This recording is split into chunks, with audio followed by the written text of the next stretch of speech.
السلام علیکم ورحمۃ اللہ وبرکاتہ۔ پروردگار آپ کو ہمیشہ عزت، کامیابی اور خوشی عطا فرمائے اور اپنے حفظ و امان میں رکھے، آمین یا رب العالمین۔ عزیز طلبہ و طالبات، اس آن لائن اردو تدریس میں آپ تمام کو خوش آمدید ہے۔ آج ہم آپ کی درسی کتاب کا سبق نمبر 3، جس کا عنوان ہے رسم و رواج کی پابندی کے نقصانات، اور جس کے مصنف ہے سر سید احمد خان، اس سبق کا مطالعہ شروع کرنے جا رہے ہیں۔ آج حصہ اول کا مطالعہ ہم کر رہے ہیں، تو آئیے سب سے پہلے مصنف کا تعارف دیکھ لیتے ہیں۔ مصنف کا نام ہے سر سید احمد خان، اور سر سید احمد خان کی پیدائش عیسوی سن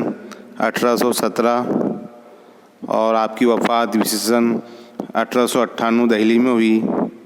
سر سید احمد خان نے عیسوی سن 1920 میں علی گڑھ مسلم یونیورسٹی کی بنیاد رکھی، جو آج بھی قائم ہے، علی گڑھ مسلم یونیورسٹی۔ سر سید احمد خان نے مشہور رسالہ جاری کیا تھا، جس کا نام تھا تہذیب الاخلاق۔ آپ نے جو مشہور رسالہ جاری کیا تھا اس کا نام تھا تہذیب الاخلاق۔ سر سید احمد خان کی اہم تصانیف ہے خطبات احمدیہ، آثار السنادید اور بغاوت ہند۔ تو یہ مختصر سا تعارف تھا سر سید احمد خان کے متعلق۔ آپ اس کو اچھی طرح سے ذہن نشین کر لیں، یاد کر لیں۔ تو آئیے اب ہم سبق کا مطالعہ شروع کرتے ہیں۔ رسم و رواج کی پابندی کے نقصانات، یہ سبق میں سر سید احمد خان نے ہم کو یہ بتانے کی کوشش کی ہے، یہ سمجھایا ہے کہ جو لوگ پرانی رسم و رواج کے پابند ہو جاتے ہیں ان کو کس طرح کے نقصانات اٹھانے پڑتے ہیں۔ پچھلی جماعت میں یعنی کہ 11ویں جماعت میں آپ نے ایک سبق پڑھا تھا اردو میں، اردو کے آپ کا سبق نمبر 4 تھا تقریباً، جس کا نام تھا تکمیل سبق۔ وہ بھی سر سید احمد خان ہی لکھا ہے۔ اس میں بھی انہوں نے یہی بات بتائی تھی کہ بھئی جو لوگ رسم و رواج کی پابند ہو جاتے ہیں، پرانی رسموں پر چلتے ہیں، تو ان کو کیسے کیسے نقصانات اٹھانے پڑتے ہیں۔ 11ویں جماعت میں ہم نے سبق پڑھا تھا کہ ان کی ترقی نہیں ہوتی، پھر جو لوگ رسم و رواج کی پابند بن جاتے ہیں تو نئے ٹیکنالوجی اور نئے علم فنون سے سیکھنے سے وہ باز رہتے ہیں، محروم رہ جاتے ہیں، اور وہ دنیا میں ترقی نہیں کر پاتے۔ یہ پچھلے سال بھی ہم نے تکمیل سبق میں پڑھا تھا۔ تو اور یہ سبق میں بھی زیادہ تر یہی باتیں ہم کو بتائی گئی ہے کہ جو لوگ پرانی رسم و رواج کے پابند ہوتے ہیں، اس پر ہی ہمیشہ چلتے ہیں، تو ان کو کیا کیا نقصان اٹھانے پڑتے ہیں۔ تو آئیے شروع کرتے ہیں کہ اپنی اس آرٹیکل کو بعض بڑے حکیموں کی تحریروں سے اخذ کر کے لکھتے ہیں۔ کیا عمدہ قول ایک بڑے دانا کا ہے کہ انسان کی زندگی کا منشا یہ ہے کہ اس کے تمام قوی اور جذبات نہایت روشن اور شگفتہ ہو، اور ان میں باہم نامناسبت اور تناقض واقع نہ ہو، بلکہ سب کا مل کر ایک کامل اور نہایت متناسب مجموعہ ہو۔ مگر جس قوم کی پرانی رسم و رواج کی پابندی ہوتی ہے، یعنی ان رسموں پر چلنے والا ملعون اور حقیر سمجھا جاتا ہے۔ یہاں آپ کی کتاب میں غلط چھپا ہے، یہ ملعون ہے، یہاں لام کرنا ہے، وہ توئے چھپ گیا ہے، تو یہ کتاب کی پرنٹ مسٹیک ہے، تو ملعون لکھا ہوا ہے، وہ ملعون یعنی جس پہ لعنت کی گئی ہو۔ تو رسم و رواج پر یعنی ان رسموں پر نہ چلنے والا ملعون اور حقیر سمجھا جاتا ہے، وہاں زندگی کا منشا معلوم ہو جاتا ہے۔ سر سید احمد خان کہہ رہے کہ ایک بڑے حکیم کا ایک قول، ایک بڑے دانا کا، کہ انسان کی زندگی کا منشا یعنی اس کا ارادہ، اس کا مقصد یہ ہے کہ اس کے تمام قوی جو طاقتیں ہیں اور اس کے جو جذبات ہیں وہ نہایت روشن اور شگفتہ ہو، اور ان میں باہم نامناسبت اور تناقض واقع نہ ہو، یعنی اس میں کوئی بھی اپوزٹ یا کوئی بھی اختلاف واقع نہ ہو، بلکہ سبھی چیزوں کو مل کر وہ ایک کامل اور نہایت اس میں ایک متناسب ہو، یعنی اس میں ایک ملاپ ہو، سب چیزیں اس میں انسان کے اندر جو بھی خاص باتیں ہیں اور جو بھی اس کے روشن خیال اور شگفتہ یعنی کھلا ہوا اس کی جو بھی خیالات ہیں، تو وہ سب کو مل کر ایک کامل مجموعہ وہ بنائے۔ مگر جو قوم پرانی رسم و رواج کی پابند ہوتی ہے، یعنی ان رسموں پر نہ چلنے والے کو وہ قوم حقیر اور لعنت والا سمجھتی ہے، تو وہاں زندگی کا منشا معلوم ہو جاتا ہے کہ بھئی یہ قوم اور یہ لوگ کس طرح کس ذہن کے ہیں، یعنی پرانی رسم و رواج کو ہی وہ لوگ سب سے اعلیٰ مانتے ہیں اور اسی پر چلنے والے کو وہ صحیح مانتے ہیں۔ جو پرانی رسم و رواج کا پابند نہیں ہوتا اس کو وہ ایک دم حقیر سمجھتے ہیں۔ دوسرے پیراگراف میں کہ ایک بڑے دانا شخص کی رائے کا یہ نتیجہ ہے کہ آزادی اور اپنی خوشی پر چلنا جہاں تک کہ دوسروں کو ضرر نہ پہنچے ہر انسان کی خوشی اور اس کا حق ہے۔ پس جہاں کہیں معاشرت کا قاعدہ جس پر کوئی چلتا ہے خاص اس کی خصلت پر مبنی نہیں ہے بلکہ اگلی روایتوں پر یا پرانی رسم و رواجوں پر مبنی ہے تو وہاں انسان کی خوشحالی کا ایک جزو موجود نہیں ہے، اور جو کہ خوشحالی ہر فرد بشر کی اور نیز کل لوگوں کی ترقی کا بہت بڑا جزو ہے، تو اس ملک میں جہاں رسموں کی پابندی ہے وہ جزو بھی ناپید ہوتا ہے، یعنی گم ہو جاتا ہے۔ تو دوسرے پیراگراف میں مصنف کہہ رہے ہیں کہ ایک بڑے دانا شخص کی رائے کا نتیجہ یہ کہ آزادی اور اپنی خوشی پر چلنا ہر انسان کا حق ہے، یہاں تک کہ اس کی وجہ سے کسی کو نقصان نہ پہنچے۔ تو انسان چاہے تو اپنی زندگی اپنے طریقے سے گزار سکتا ہے اور اپنی خوشی سے وہ زندگی بسر کر سکتا ہے، شرط یہ ہے کہ بھئی اپنی اس کی وجہ سے کسی کو نقصان نہ پہنچے۔ اور جو معاشرت اور مل جل کر جو زندگی بسر کرنے کا جو طریقہ ہے اور ہماری جو خاص خصلتیں ہیں اور جو ہم میں خوبیاں ہیں، تو وہ اگر پرانی رسم و رواج پر مبنی ہے تو وہاں انسان کو اگر وہ اس کے جینے کے طریقوں کو پرانی رسم و رواج کے مطابق گزار رہا ہے اور اپنی خوشی اور اپنی آزادی پر نہیں چل رہا ہے تو وہاں پر انسان کے خوشحالی کا ایک جزو موجود نہیں ہوتا، یعنی وہ زندگی خوشحال طریقے سے نہیں گزارتا کیونکہ وہ پابند ہوتا ہے، وہ آزاد نہیں ہوتا، وہ رسم و رواج کا پابند ہوتا ہے، تو وہ خوشحالی اس کو نہیں ملتی۔ جبکہ خوشحالی ہر فرد اور ہر بشر اور نیز کل لوگوں یعنی پوری دنیا کے لوگوں کے لیے خوشحالی اگر ترقی کرنا ہے تو اس کو خوشحالی سے زندگی گزارنا پڑیں گی۔ اگر وہ خوشحال ہے تو وہ ضرور ترقی کرے گا، لیکن ترقی کا سب سے بڑا جزو تو اس ملک میں جہاں رسموں کی پابندی ہے وہ جزو ناپید یعنی گم ہو گیا ہے۔ جو لوگوں نے رسم و رواج کی پابند کر دی ہے اپنی قوم میں یا اپنے ملک کو، تو وہ جو ان کو خوشحالی کا جو جزو ہے وہ بھی ناپید ہو گیا یعنی گم ہو گیا ہے، غائب ہو گیا ہے۔ کسی شخص کی یہ رائے نہ ہوگی کہ آدمی کو بجز ایک دوسرے کی تقلید کے اور کچھ مطلق نہ کرنا چاہیے، اور نہ کوئی شخص یہ کہے گا کہ آدمیوں کو اپنی اوقات بصری کے طریقے اور اپنے کاروبار کی کارروائی میں اپنی خوشی اور اپنی رائے مطابق کوئی بھی نہ کرنی چاہیے۔ سیدھا طریقہ یہ ہے کہ آدمی کو اس کی جوانی میں اس طرح سے تعلیم ہونی چاہیے کہ اور لوگوں سے تجربے سے جو نتیجے تحقیق ہو چکے ہیں ان کے فوائد سے مستفید ہو، اور پھر جب اس کی عقل پختگی پر پہنچے تو خود ان کی بھلائی اور برائی کو جانچے۔ مصنف کہہ رہے ہیں کہ جوانی میں انسان نے اس طرح کی تعلیم حاصل کرنی چاہیے کہ جو لوگوں کے تجربے اور جو نتیجے تحقیق ہو چکے ہیں جو پرانے لوگوں کے، تو ان سے فائدہ اٹھانا چاہیے۔ جوانی کے علموں میں انسان نے اس سے فائدہ اٹھانا چاہیے، اس سے مستفید ہونا چاہیے، اور جب اس کی عقل پختہ ہو جائے، وہ بالغ ہو جائے اور اس کے اندر سوچنے سمجھنے کی صلاحیت پوری طرح سے آ جائے، تو وہ خود ان جو تحقیقی اور جو نتیجے پر وہ عمل کر رہا ہے تو اس کے اندر سے بھلائی اور برائی جانچ کر پھر اس نے نئے طریقے بنانے چاہیے۔ یعنی ایسا نہیں کہ بھائی جو رسم و رواج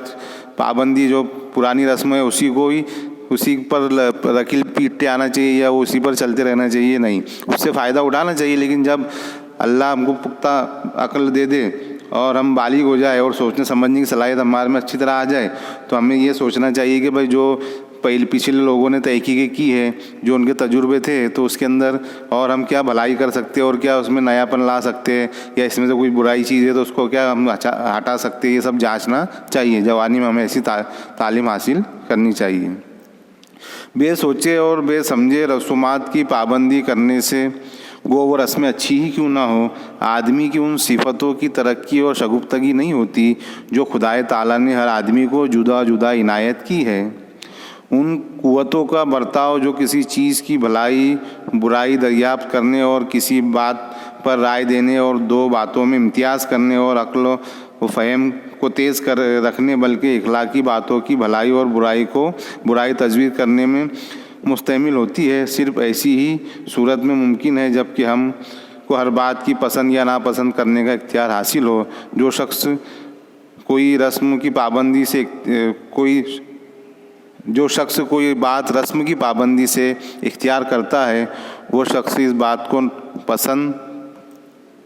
ناپسند نہیں کرتا اور نہ ایسے شخصوں کو اس بات کی تمیز یا خواہش میں کچھ تجربہ حاصل ہوتا ہے۔ اخلاقی اور عقلی قوتوں کی ترقی اس صورت میں حاصل ہوتی ہے جب کہ وہ استعمال میں لائی جاوے۔ ان قوتوں کو اوروں کی تقلید کرنے سے کسی بات کی مشق حاصل نہیں ہوتی، بلکہ ایسے شخص کے لیے بجز ایسی قوت تقلید کے جو بندر میں ہوتی ہے اور کسی قوت کی حاجت نہیں۔ تو یہاں پر بہت اچھی بات مصنف نے بتائی ہے کہ جو لوگ بے سوچے اور سمجھے پرانی رسموں کے پابند ہو جاتے ہیں اور وہی رسموں کو پرانی رسموں پر ہی چلتے، چاہے وہ رسمیں اچھی ہی کیوں نہ ہو، تو اس کی وجہ سے نقصان یہ ہوتا ہے کہ آدمی کے اندر جو صفتیں ہیں، جو خاصیت ہے، جو ہمارے اندر جو اچھی باتیں ہیں جس سے ہم ترقی کر سکتے ہیں، جس شگفتگی جس سے ہم روشن خیال پیش کر سکتے ہیں، اور جو خدائے تعالیٰ نے ہر آدمی میں ایک نہ ایک خصوصیت، ایک نہ ایک صفت عطا کی ہے، عنایت کی ہے، تو رسم و رواج کے پابند ہو جانے سے ان قوتوں کو ہم ہمارے کسی چیز کی بھلائی اور برائی دریافت کرنے میں نہیں لاتے، جس کی وجہ سے ہم نئے نئے علوم اور فنون سے باز رہتے ہیں، محروم رہتے ہیں، اور اچھی اور بری باتوں کا امتیاز کرنے میں اور ہماری عقل اور فہم کو تیز رکھنے میں، بلکہ اخلاقی باتوں کی بھلائی اور برائی کو تجویز کرنے میں مستعمل یعنی استعمال میں نہیں لاتے۔ اور ایسی صورت ممکن ہے اور ایسے حالات ہم پر آ جاتے ہیں کہ ہم کو ہر بات کی پسند یا ناپسند کرنے کا اختیار حاصل نہیں ہوتا، کیونکہ ہم رسم و رواج پہ چلتے ہیں تو اسی طرح ہم کو چلنا ہوتا ہے۔ اور جو شخص کوئی بات رسم کی پابندی سے اختیار کرتا ہے تو وہ شخص اس بات کو پسند یا ناپسند نہیں کرتا، اور نہ ایسے شخصوں کو اس بات کی تمیز یا خواہش میں کچھ تجربہ حاصل ہوتا ہے، کیونکہ وہ رسم و رواج پر ہی چلتا ہے تو جو پرانی باتیں ہیں اسی پر وہ چلتا ہے، اور نئی جو اس کے اندر جو خاص باتیں ہیں، جو اس کی خصوصیت ہے، اس میں صفتیں ہیں، وہ اس کو استعمال میں نہیں لاتا، جس کی وجہ سے اس کی ترقی نہیں ہوتی، اور اخلاقی اور عقلی قوتوں کی ترقی بھی نہیں اس صورت میں حاصل ہوتی ہے جب کہ وہ استعمال میں لائی جائے۔ یعنی ہماری اخلاقی اور عقلی عقل کا ہم استعمال نہیں کریں گے جب تک ہماری زندگی میں اور اس میں نیا سوچ نہیں رکھیں گے تو ہم ترقی نہیں کر سکتے۔ جبکہ وہ استعمال میں لائی جائے تو ان قوتوں کو اور اوروں کی تقلید کرنے سے کسی بات کی مشق حاصل نہیں ہوتی۔ یعنی اگر کسی کی ہم تقلید کر رہے ہیں اور ہماری عقل کا استعمال نہیں کر رہے ہیں تو ہم کو وہ مشق سے کچھ فائدہ حاصل نہیں ہوتا، بلکہ ایسے شخص کے لیے بجز ایسی قوت تقلید ہے کہ جو ایک بندر ہوتا ہے، بندر میں جو اس کا مالک اس کو جیسے بتاتا ہے وہ اس کی پیروی کرتا ہے، تو ہم بھی ایک بندر بن کے رہ جاتے ہیں اور کسی قوت کی ہم کو حاجت نہیں ہوتی۔ ہمارے اندر جو اللہ تعالیٰ نے نئی نئی خوبیاں خصوصیات دی ہے ہم اس کا استعمال نہیں کرتے، جس کی وجہ سے ہماری ترقی نہیں ہوتی، اور ایک بندر جو اس کے مالک کی بتائے ہوئے طریقوں پر اور اس کی تقلید کرتا رہتا ہے، اسی حالت ہماری ہو جاتی ہے۔ البتہ جو شخص اپنا طریقہ خود پسند کرتا ہے وہ اپنی تمام قوتوں سے کام لیتا ہے۔ زمانے حال پر نظر کرنے کے لیے اس کو قوت تحقیق درکار ہوتی ہے، اور انجام کار پر غور کرنے کے لیے قوت تجویز اور اس کا تصفیہ کرنے کو قوت استقراء اور بھلا اور برا ٹھہرانے کی قوت امتیاز، اور سب باتوں کے تصفیے کے بعد اس پر قائم رہنے کے لیے قوت استقلال، اور یہی سب کام ہے جو انسان کے کرنے کے لائق ہے۔ آدمی مثل ایک کل کے نہیں ہے کہ جو اس کے واسطے مقرر کر دیا ہے اسی کو انجام دیا کرے، بلکہ وہ ایک ایسا درخت ہے جو ان اندرونی قوتوں سے جو خدا نے اس میں رکھی ہے اور جن کے سبب وہ زندہ مخلوق کہلاتا ہے، ہر چاروں طرف پھیلے اور بڑے، پھولے اور پھلے۔ یعنی کہ جو شخص اپنا طریقہ خود پسند کرتا ہے وہ اپنی تمام قوتوں سے کام لیتا ہے نا۔ جو انسان اپنا طریقہ، اپنی روایت اور اپنے کام کرنے کا جو ڈھنگ ہے وہ خود پسند کرتا ہے تو وہ اپنے عقل سے، اپنی قوتوں سے، اپنی طاقت سے برابر کام لیتا ہے، اپنے دماغ سے، اور زمانے حال پر نظر کرنے کے لیے اس کو قوت تحقیق درکار ہوتی ہے۔ اور جو زمانے حال میں ہم جی رہے ہیں تو اس کو حال میں کیا ترقی ہو رہی ہے کیا نہیں ہو رہی تو اس کی تحقیق بھی کرنے کی اس کو ضرورت ہوتی ہے، اور وہ انجام کام جو اس کا انجام ہوتا ہے اس پر غور کرنے کے لیے اس کے اندر قوت تجویز یعنی فیصلے کی قوت، اور اس کا تصفیہ، اس کی صفائی پیش کرنے کے لیے قوت استقراء، اور بھلائی اور برائی ٹھہرانے کی قوت امتیاز، اس میں کیا فرق ہے نا، بھلائی میں اور برائی میں امتیاز یعنی فرق کرنے کے سب باتوں کا تصفیہ فیصلہ کرنے کے بعد وہ اس پر قائم رہنے کے لیے قوت استقلال یعنی ثابت قدمی سے کام لیتا ہے. اور یہی سب کام ہے جو انسان کے کرنے کے لائق ہے، یہی سب کام ہے جو اس کو کرنا چاہیے. اپنی عقل کا استعمال، اپنے اندر کی جو خاصیت ہے اس کا استعمال کر اپنے کام کو اور اپنی زندگی میں ترقی لانا چاہیے. آدمی مثل ایک کل کے نہیں ہے کہ جو اس کے واسطے مقرر کر دیا ہے، یعنی آدمی کے لیے کوئی اللہ نے ایک چیز مقرر کر دی ہے اور اسی پر اس کو چلنا ہے ہمیشہ، ایسا نہیں ہے.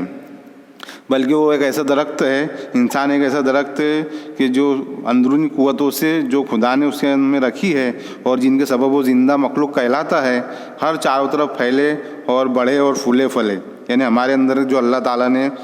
آپ کو ایک ایسا درخت بنایا ہے کہ ہمارے اندر ہر طرح کی خوبیاں، ہر طرح کی صفتیں موجود عطا کی ہے. تو ہمیں بھی چاہیے کہ ایک درخت کیسا پھیلتا رہتا ہے، اپنے پھل دیتا ہے، پھول دیتا ہے، پتے دیتا ہے، تو ہمیں بھی چاہیے کہ ہمارے اندر جو اچھی چیزیں ہیں، جو صفتیں ہیں، جو خاصیت ہے، اس میں ہم کو ترقی کرنی چاہیے اور اس سے لوگوں کو بھی فائدہ دینا چاہیے اور ہم نے بھی فائدہ اٹھانا چاہیے.